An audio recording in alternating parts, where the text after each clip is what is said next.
10, 9, 8, 7, 6, 5, 4, 3, 2, 1.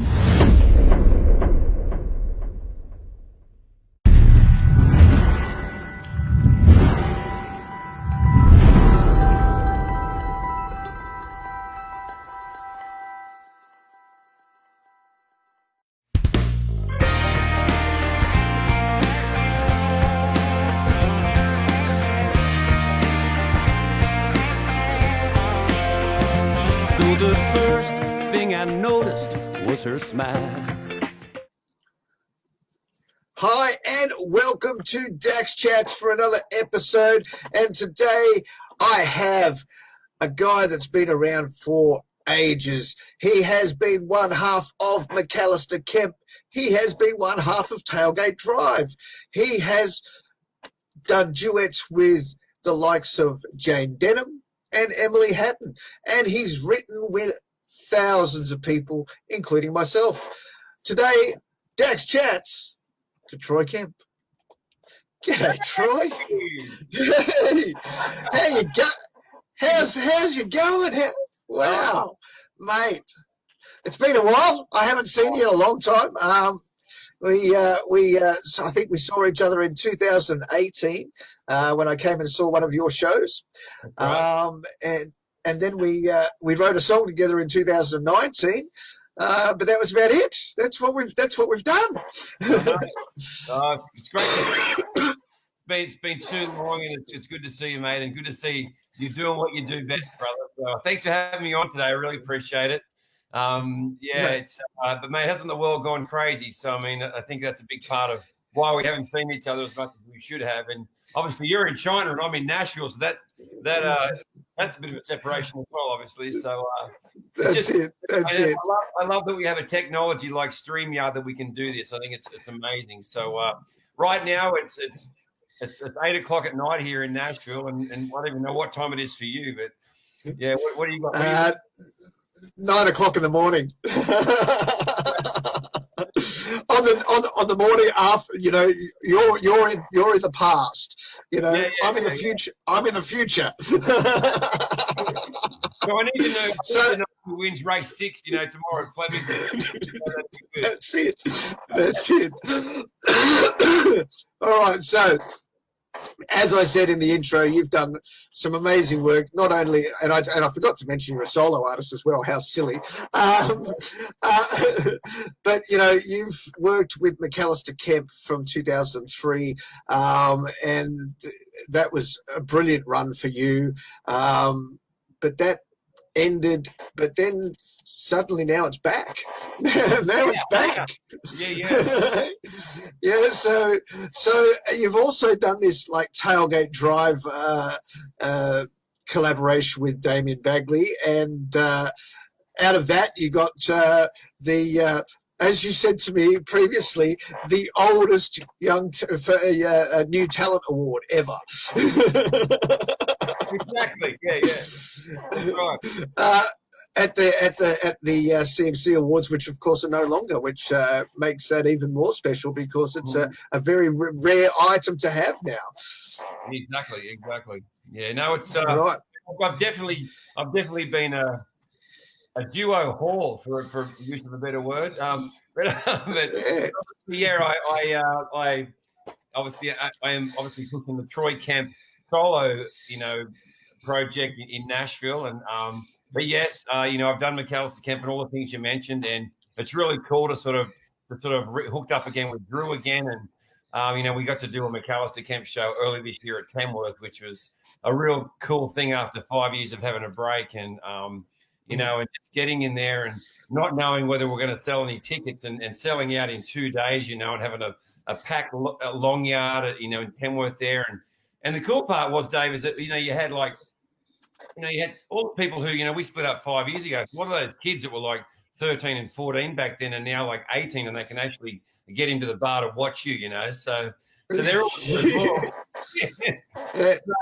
and it was funny for us because, you know, like trying to remember all the lyrics to all the songs and all the chords and the guitar solos. to be honest, mate, I think we spent most of the night just lip reading the crowd, to remember the words. But Yeah. but it was such a hoot. I'm glad that Drew and I are sort of, back sort of doing this together, and so I can sort of concentrate on McAllister Kemp back in Australia, and I can sort of do the Troy thing in Nashville. And like you said, mate, I've always sort of dipped my, finger in different pies with things like Damo from Viper Creek to do Tailgate Drive, and obviously the Jane Denham and Emily Hatton, she's got that new single out as well. So, mate, I just sort of spread it as wide as I can. I just think of myself like margarine and just spread myself out there and obviously do the song with you, which is really cool. And you got some good results as well, mate. So the whiskey, mate. The whiskey. The whiskey. Look at you drinking the whiskey, and I'm drinking coffee. Look at that. I'm drinking coffee. It's a time difference, mate. But love it, man. Love life, love music, and very sad that for me, like after spending, 2 years to get here to America after doing this massively long, drawn out, green card application with my wife Alicia, and all the speed humps we hit along the way and all the brick walls, and we finally got to get here, and this year, and only to arrive into a city that's shut down because of COVID, and it's a strange time. Music Row shut down. It looks like a ghost town. There's no gigs, and I'm doing a fortnightly live stream on Facebook just trying to pay the rent. It's a hard way to do it, man, and it's scary. It's like, oh God, am I going to make enough money this week to pay the rent? So luckily I've got a loyal fan base at home who are sort of keeping me afloat, and I've got another one, tomorrow night. So fingers crossed it goes well. Yeah. Well, I was gonna say, you sort of. Your last thing before you left Australia was a massive porch party with the likes of Jane Denham, Amber Lawrence, Jasmine Ray, plus Drew was there, and Simply Bush were there, and Damien Bagley was there. It was a huge party. It was a lot of fun, man. I love Jane, and Jane sort of obviously invited us down to be a part of that day. And it was actually really cool, man, because it was just before I left to come to America. So it was a really nice chance just to catch up with a lot of those people before I left, because it was the last time I essentially saw everybody. So it was a fun time. And Drew and I sort of got to let off some fireworks and get dragged away by a copper, and which was essentially was Jane's husband, Dave, and it was a lot of fun to do that. And it was great to see the song doing so well. Yeah, it is. Yeah. So you snuck out. Basically, I mean, I don't think many people knew that you were actually leaving. Obviously, your close supporters would have known, but not a lot of people knew. And you sort of snuck out in the middle of the night with permission from the Australian federal government to leave. That's right. How did you manage that? Dude, it was crazy. I mean, we got approved at this, after waiting 2 years and having our initial approval based on, luckily I've had a successful career, the McAllister Kemp career that I had with the awards and that we've been lucky enough and fortunate enough to win some awards and things like that. They were the things that gave me the credibility to sort of apply for the green card, So I was approved as an extraordinary alien, ET phone home, so that was crazy. But we still had to go through all the background checks and the health checks and a whole bunch of stuff. And it cost me $20,000, and it was 2 hectic years. We sold our house and our cars and our photo booth business, and we wrapped up our jobs and everything. And then we finally got our final approval in March this year, and we booked our flights for the 24th of March to fly over, and we're so excited. Yeah. Finally, we're going to Nashville. And about a week before, I think I did my last farewell show at the Toronto Hotel. Big crowd. It was awesome. Yep. 15th of March.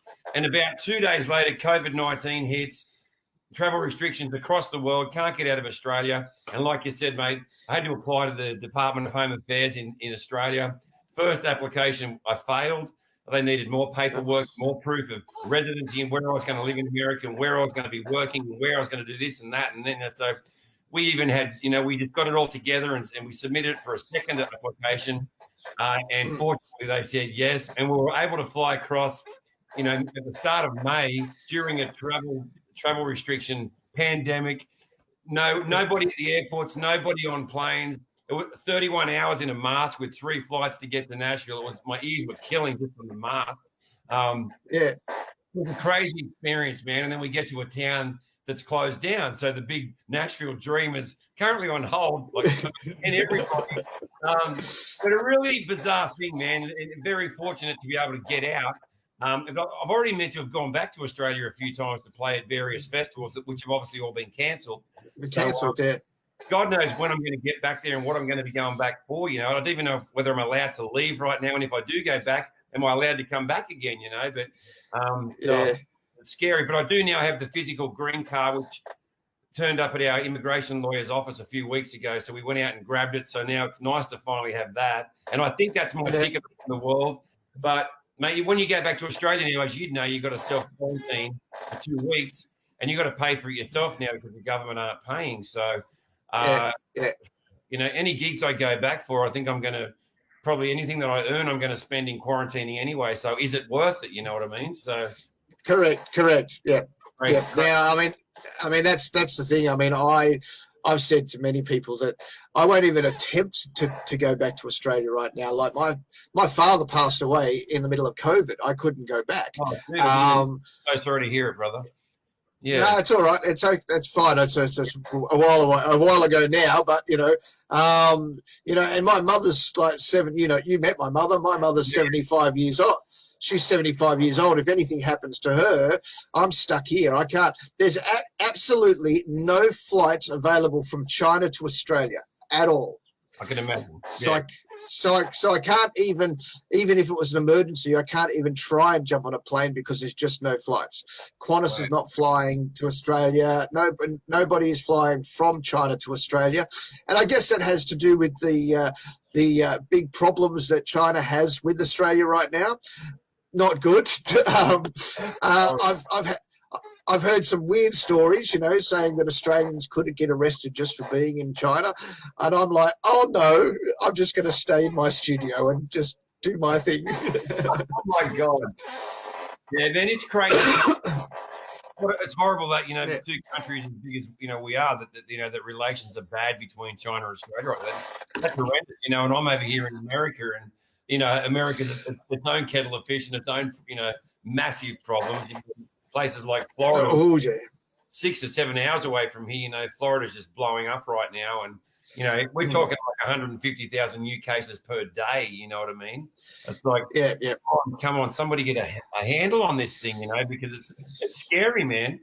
I think it goes to show to the leadership of the country, but I think President Trump has definitely failed the American people where this is concerned.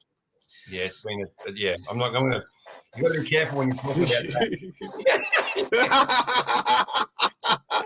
I don't. You do. Yeah. So since you've been there, obviously you got to Nashville. Excuse me. You're okay, buddy? Still getting over flu. You got to Nashville. You had to self-quarantine. You got into your apartment. Grayson has been wonderful for you. He and his family picked you up from the airport, looked after you for the first night. You've done some songwriting sessions with him already, and you've also done a live show with Katrina Burgoyne. So you got into the Australian crowd there straight away. And you also, as I said before, you've just been doing a writing session with Drew McAllister back in Australia via Zoom. That's right, yeah. You know, of course, my wife does, brother. Yeah. But no, I should ask how the TikTok thing's going. You're still doing those things? Because I haven't been watching. No, I'm glad you asked, actually. We haven't for a little while, and it's just because we've been so focused on getting our life set up here. That was something that we did just prior to leaving Australia. We went really, really hard with TikToks for like 2 or 3 weeks and just went bam, bam, bam, bam. And we had a lot of fun. And and to be honest, we got so much more of a response than I thought we would on that thing. And we actually still got people writing to us these days saying, "Come on, guys, we need more TikToks. We love them. You guys are getting us through COVID-19." So we even had a call. I even got a call from a guy from TikTok who wanted to sort of get some sort of arrangement going, which is pretty cool. He loved what we were doing. But we've got videos on there that have had like 70 and 80,000 views now, and it's really funny, man. It's Alicia's just a natural. She just kills it with the TikToks. I did Absolutely. yeah, she's amazing. And I just went along for the ride and did my best to try and make it work. And I played Tammy, the nail lady, and I played,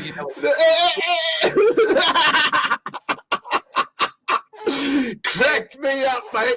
That one cracked me up beyond all belief. I digress, but we've had a lot of fun, and glad you talked about it, because I'm going to make a point of trying to do a new one in the next few days. We just watched a show called Schitt's Creek on Netflix.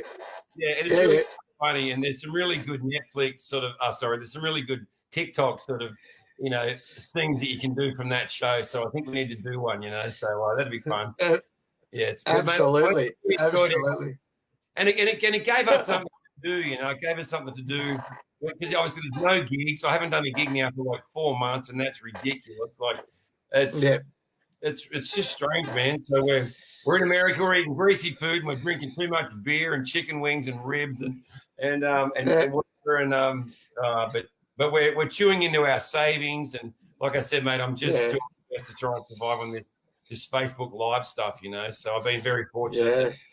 Yeah, man. But you know how it goes, mate. It's hard right now, It is. Yeah. But I mean, for me, obviously, music's not a thing. We obviously know that we can't really do music. I did a co-write with somebody, and that song's just been produced by Bill Chambers for somebody else. So I'm pretty stoked about that. But that's pretty much all I've done as far as music wise. But when the pandemic hit, obviously, I shut everything down before I left Australia. So I was sitting at home. The wife's been sent home from her work. The son's at home. Everybody's at home, and it's become like this 24/7. So I basically said, I need something to do. I just can't sit around home, with nothing to do. So I just went, what do I know how to do? Well, radio station, bang. And I just, within 2 weeks of the pandemic happening, I had the radio station set up. I have like 8 Facebook pages for the whole network. And now I've got these Dax Chats, and everything's just blown up, like it's been really, really good. And we didn't just rely on Australia. We've got people from Canada. We've got independent artists from the USA. We've just done an interview with Todd Barrow from Texas. We've done an interview with Brittany McLam, who's in Nashville. So it's just blown up, and I didn't realize it was going to be. I just thought this is just something for me to do through COVID. And now it's just out of control. I'm like, whoa. Man, it's really good, because right now people are just, they're living in their phones and their computers, and that's what they're doing. They're just watching this stuff, It's been cool. Like, I've been fortunate, like you said, Katrina was she was really cool, and she got me on for a live, like you said, Damo, Viper Creek, he was doing like a Saturday Night Live thing. He got me on for an interview doing that, and the same, and now yourself. Like, it's been cool. There's been musos have been looking after musos, and I think that's really cool. It has been good. Yeah, and like you said, like Grace has been incredible. Him and his family have been amazing for me and Leash over here, and Katrina's been amazing. She even lent us her little car for the first couple of weeks just to drive around and to get groceries, and even to go and look for our own car. We had to use Katrina's car to go and do that, So yeah. I'm speaking to her tomorrow morning, or tonight in my time. Tell her that I was you were speaking to me, and that I was so grateful for everything she'd done for me. Yeah, so yeah, absolutely. She's a great girl, and she's a great artist. She's just released a cool new song. She has. Yeah, and I'm really happy for her. I think she's really because I'm a Newcastle boy. She's from Newcastle, and it's just been good to sort of see her grow as an artist over the last couple of years. And she's really coming into her own now, man. I reckon she's world class now. She really is. Yeah, she is. She is. This new song's a killer. It's absolute brilliant. And I'm looking forward to talking to her tonight or tomorrow morning in Nashville. Obviously, we can't really say what's next because no one really knows, but have you got anything in the pipeline as far as trying to release a new single? I mean, I know a lot of people are doing it, even during the COVID problem. Is there something that we can look forward to from Troy Kemp or McAllister Kemp coming up? Yeah, good question, buddy. Definitely, I came here. I was coming here to record a brand new album, but obviously with the way that the world is, it makes no sense to record an album and then not be able to tour it. So, and obviously we're in a world right now too, where, as you know, a lot of people are just releasing single after single. It's kind of the more affordable way to be a muso these days. So I think it's just that, mate. I know that I'm due for a single. I'm just sort of currently, and I've got a bunch of new songs. So I'm just right now, it's funny you should say, this week I've met with a few guys, Shane Barrett, Dan Hodges, a few publishers, and also starting to reach out to a couple of local producers. And if they're comfortable enough to sort of get together in the current situation, I think there's a new single getting close, There's also, I can sort of announce that Jane and I are doing a second single together. Okay. There you go. So that's now, on Dax Chats. That's yours, mate. You can air that one. And thank you. Now I have to speak to Jane. So it's currently being recorded. So that's going to be out. So once all the music and the stuff gets done in Australia, I'll send it over here, and I'll do my vocals over here in Nashville. And I've got a whole bunch of new songs, and to be honest, mate, I'm just trying to pick which one I want to do next, but I know it's not your song. I know you didn't write this song, but I still want you to do Keep Up. Keep Up. Yeah. I know you like that. And it's funny you should say that, dude, because I was just looking through my songs early today and saw that one, and I'm like, forgot about that. So, because I think I'm gonna play it tomorrow night on my live stream. Just cool. Feel it out, but it is a good song, yeah. So absolutely. Yeah. I mean, I said to you when I came and saw you, I said you should release that as a single. I mean, it's a killer song, and I know you didn't write it, but it's a killer song, and it will bring that energy back. I think your fans will really enjoy having that as a recorded track that they can hold on to, because I know when they saw you in live shows and you performed it in live shows, the crowd went wild. It was it's just an awesome song. Thank you. All right. And Barnesy was just great on the guitar. So I mean, I can't say enough about Jeremy Barnes. He's a killer bloke as well. Yeah, mate, I miss Jeremy because we were like this. We hung it every day. We wrote all my songs together, and he's got a new project now with a guy named Pete Drummond, who's an incredible drummer. They're called Light Beyond Sleep. I know. I've listened to some of the track. Oh my God, it's ridiculous! It is ridiculous. Like I swear to God, I don't know. Both of those guys, I swear they're aliens, man. Like I'm waiting to peel their skin off because they're not real. These guys. They're and Jeremy even sent me some new stuff today that they're working on that no one's heard yet. And dude, it's next level again. So. I'm excited for him because Jeremy just shines in that, progressive metal fusion sort of syncopated, crazy fast guitar world, and that's his thing, and to have him in my band as a country guy, I knew that he wasn't where he was supposed to be, but I still enjoyed it, But he enjoyed it. I mean, he could do licks that you wouldn't hear in country, and he'd get away with it.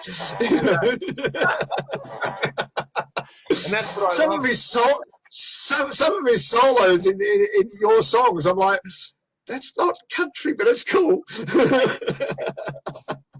Luckily, back we're all sort of, we're all diehard rock fans from days gone by, right? So, that's right. It makes it all acceptable, and country, as you know, mate, is so diverse these days that, you know, what is country music these days? You know, there's a question. And for me right now, man, you were saying before, like, you know, I've got my dilemma right now is I've got a whole bunch of songwritery type songs, which is sort of more traditional country, and then I've got a whole bunch of this pop country stuff, you know. So I've got 2 folders on my desktop, and I'm trying to, you know, when I write a song, some goes in the real songs and some goes in the fluffy songs, you know. And it's like, where do I want to go? You know, so it's hard to know. Yeah. Well, I suppose if you want to be big in the States, you're going to have to go where everybody's going, don't you? All right, mate. Yeah, you got to go to that fluffy folder. That's it. All right, mate. Well, it's been fantastic to talk to you. I'm glad you're doing so well, even during these very, very hard times. I'm glad to see that you've got a smile on your face, and you're still the Kempy that I know. Dude, I'm so happy right now. Like, besides the fact that I'm drinking way too much for COVID, and I'm sunburnt right now, so I apologise for how red I look. But mate, I'm happy. I'm in Nashville. I wake up every day and I'm like, oh my God, we live in Nashville, you know, and that's been a big dream for me for so long. So I'm excited regardless, you know, and I'm really excited for when the town reopens. I've got a good support team here, like you said, with the Aussies, and I'm meeting some great new friends over here, American guys, and meeting some good muso guys, and I'm excited for what's coming, man. I just didn't want to die wondering, mate. So here I am giving it a dig when it's ready to happen, you know. Excellent. Well, Troy, thank you very, very much for your time. I do have to get to another interview, so thank you. Big love to you. Yes, I can do that too. I love you, brother. I love you, brother. Mate, take care. Love to the family. Chat soon. We'll talk soon, all right? Yep, no worries. Thanks, See you, buddy. All right, that was Troy Kemp. This has been Dax Chats. Please follow Troy Kemp on his Facebook page, see what he's up to, because he's got a whole new life in Nashville, and some exciting things are coming for Troy very soon. So please jump on his Facebook page, give him a like, and until next time, this is DJ Dax signing out for Dax Chats. Bye.